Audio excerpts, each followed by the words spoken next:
एक बार बोल दीजिए शिव गुरु महाराज की जय। आइए अनंत भक्ति चैनल में आप सभी भक्तजनों का एक बार फिर से स्वागत है। आज मैं चतुर्थ स्कंध का 21वां अध्याय सुनाती हूँ, जिसमें महाराज पृथु का एक धार्मिक उपदेश है। मैत्रेय जी कहते हैं, हे विदुर जी, जब महाराज पृथु यज्ञ स्थल से नगर में आए तो पूर्ववासियों ने बड़ा उत्सव किया। राजभवन में उनके प्रति ऋतिजवों के पाठ और बंदी जनों की स्तुति तथा दान मान सम्मान की एक अपूर्व शोभा छा गई। अनेक देशों के आए हुए राजाओं और राज प्रतिनिधियों ने उनकी पूजा कर बड़े बड़े भेंट दिए। यशस्वी पृथु ने भी उन सब का यथोचित सम्मान किया।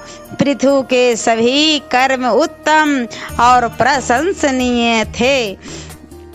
सबसे महत्व की बात उनमें यह थी कि अहंकार का लेश भी न था। बड़े श्रेष्ठता से उन्हें पृथ्वी का पालन किया और अंत में मुक्त हुए। सूत जी कहते हैं कि हे शौनक, जब मैत्रेय जी ने इसी प्रकार उन आदि राजा महाराजा पृथु का निर्मल चरित्र वर्णन किया तो उसे सुनकर परम भक्त विदुर जी ने मैत्रेय जी से कहा, हे ऋषि, सत्य है, महाराज पृथु में श्री विष्णु जी का तेज विद्यमान था।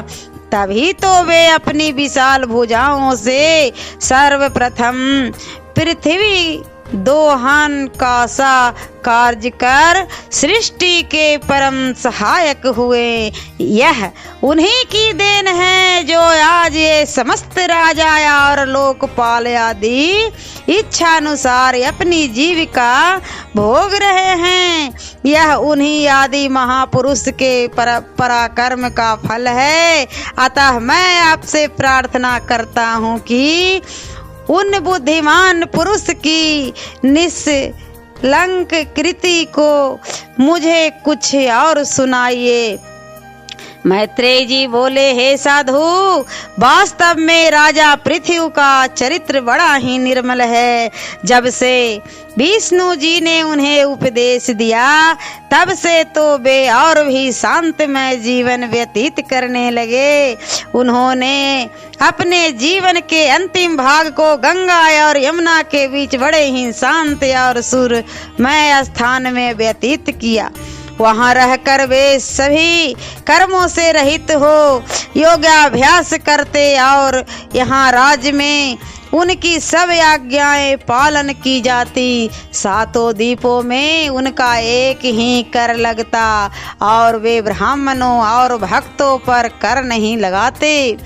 वहाँ भी उन्होंने एक विशाल यज्ञ किया जिसमें उनकी चंद्रमा के समान अपूर्व शोभा हुई। उस अवसर पर उन्होंने एक बड़ा ही मार्मिक भाषण दिया। उन्होंने कहा, उपस्थित सज्जनों, सर्वप्रथम आप सबको मेरा धन्यवाद है, क्योंकि आप लोग धार्मिक कथाओं के प्रेमी हैं। इससे मैं समझता हूँ कि आप बड़े सज्जन हैं। मुझे खेद है कि मैं राज प्रबंध करने के नाते आपसे कर वसूल करता हूँ, अन्यथा मुझे अपने लिए इसकी कुछ भी आवश्यकता नहीं है। वर्णाश्रम धर्म की रक्षा करना राजा का कर्तव्य होता है। यदि मैं अपना धर्म का पालन न करूँ तो मुझे पाप लगेगा और नरक होगा। इधर मेरी भी रुचि ऐसी ही है। मैं लौकिक सुखों से परे उस परम मार्ग को पकड़ना चाहता हूँ कि जिससे मुझे परमात्मा की प्रसन्नता प्राप्त होवे। और यही आशा आप लोगों से भी करता हूँ कि आप अपने कर्मों को ईर्ष्या रहित करें और अंत में उसे कृष्णार्पण कर दिया करें। क्योंकि निष्काम कर्म में बड़ी शक्ति है। ईश्वर और उसकी ईश्वरता के लिए प्रमाण नहीं देना है, वह स्वतः प्रमाणित है। ब्रह्मा, शिव, प्रहलाद और बलि का भी यही मत है तथा राजा मन्नु, उत्तानपाद, ध्रुव, राजर्षि प्रियव्रत और हमारे दादा अंग तथा और भी अन्य महात्माओं ने ईश्वर की सत्ता को स्वीकार किया है। हाँ, राजा वेन के कुछ नाती पोते जो ईश्वर को नहीं मानते, यह उनकी भूल है। वे धर्म के संबंध में भ्रमित हैं। ऋषियों को उन पर शोक है और उनके उद्धार का कोई मार्ग नहीं है, परंतु हम लोग तो ईश्वर को मानते ही हैं, क्योंकि ईश्वर ही अर्थ, धर्म, काम और मोक्ष का फलदाता है। यदि कर्म को ईश्वर माने तो कर्म कोई चेतन वस्तु नहीं है। यदि हठवश कर्म को फलदाता मान भी लें तो यह देखने में आता है कि उनके फलों में भेद हो जाता है। अतएव सिद्ध होता है कि ईश्वर ही सब कर्मों का फल देने वाला है। यही कारण है कि तपस्वी गण ईश्वर के चरणों में हर समय भक्ति की गंगा में बहते रहते हैं, जिससे उनके जन्मों का मल्ल दूर हो जाता है। विषयों से विरक्त रहना ही जीवन का मूल आधार होना चाहिए। यही वास्तविक ज्ञान है, और जिसे यह ज्ञान हो जाता है वह यथार्थ आत्मदर्शी ही मुक्त हो जाता है। नेत्र बंद कर ईश्वर का ध्यान लगाते ही प्रभु उसके निष्कपट भाव पर प्रेम करते हैं, और इस पर श्री विष्णु जी की उपासना कर जो भी चाहे सिद्धि प्राप्त कर सकता है।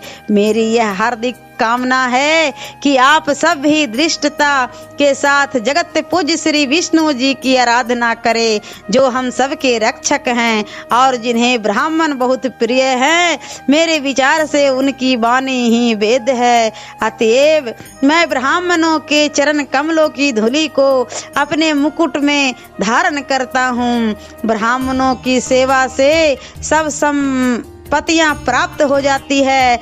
मैं दिन रात इसी चेष्टा में लगा रहता हूँ कि जिससे गौ ब्राह्मण मुझ पर प्रसन्न रहे, और विष्णु भक्तों की कृपा का तो मैं भिखारी ही हूँ। मैत्रेय जी कहते हैं कि हे विदुर, जब महाराज पृथु ने ऐसा कहा तब सभा में उपस्थित पितर, देवता, ब्राह्मण तथा अनेक सज्जनों ने राजा से कहा, बहुत ही अच्छा, बहुत ही अच्छा, हमको आपका यह मत स्वीकार है। हे पवित्र यश वाले हमारे राजा, आपकी परम धार्मिकता ने हम सबको धार्मिक बनाया। हम सभी जन आपके सेवक हैं और आपकी इस शिक्षा को ग्रहण करते हैं। ओम नमो भगवते वासुदेवाय नमः। और चतुर्थ स्कंध का 22वां अध्याय अगले वीडियो में सुनाती हूँ। ऐसे ही मनोरंजक कथाएं, कहानियाँ और भक्ति गीत सुनने के लिए हमारे इस चैनल अनंत भक्ति को सब्सक्राइब करें, और वीडियो अच्छी लगी हो तो लाइक का बटन जरूर दबाएं। धन्यवाद।